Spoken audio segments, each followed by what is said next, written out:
Bryan Painter, columnist of the Oklahoman, and today we're joined by Mark Thomas, Executive Vice President of the Oklahoma Press Association. Thanks very much for coming in today. Thanks for having me. We're going to talk about freedom of information, and first, Mark, if you would, kind of explain the role of the Oklahoma Press Association. Well, the Oklahoma Press Association was formed before statehood. It merged with the Indian Territory Press Association, and we spend a lot of time with all the newspapers in the state. There are 200 newspapers, daily and weekly, in Oklahoma, and we help them with all their educational programs, with recognition of excellence through contests, but also through lobbying and work down at the state capitol on freedom of information issues, transparency issues, and the First Amendment issues as they come up. Why is freedom of information so important to your members? Well, there are 200 newspapers, and all of these reporters, they attend a lot of public meetings and they ask for a lot of public records.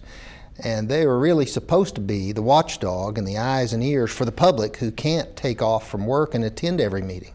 So it's very important that we, as the Press Association, help these reporters and editors get into meetings that they should be able to get into and have access to records that they should have access to so they can report directly to the public about what their government is doing. Why in turn is that important to their readers and to the state of Oklahoma? Well, the state has a policy that says that the public has the inherent right to know and be fully informed about their government, and not only government processes, but governmental problems.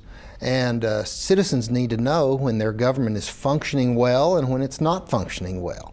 And the way to do that is to go to meetings and observe how decisions are made and to ask for the documents that back up those decisions so you can do your own independent analysis about how well government is functioning on behalf of the citizens. How fine is that line between privacy and the public's right to know? I think both are equally important. There are certainly some things that it is not in the public interest for everyone to know.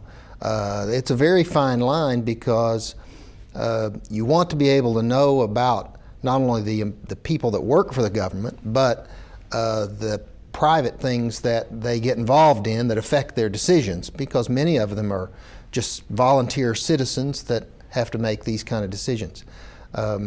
But it's very important that we know who works for the government and the kinds of decisions that they're making.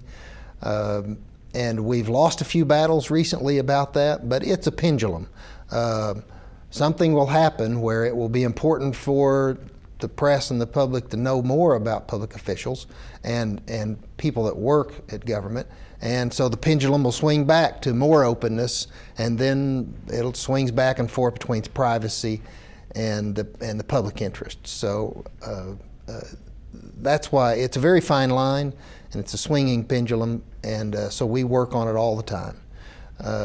And sometimes we win, sometimes we lose, but we're always trying to look out for the best interest of the public. Thanks very much for coming in. Thank you for having me.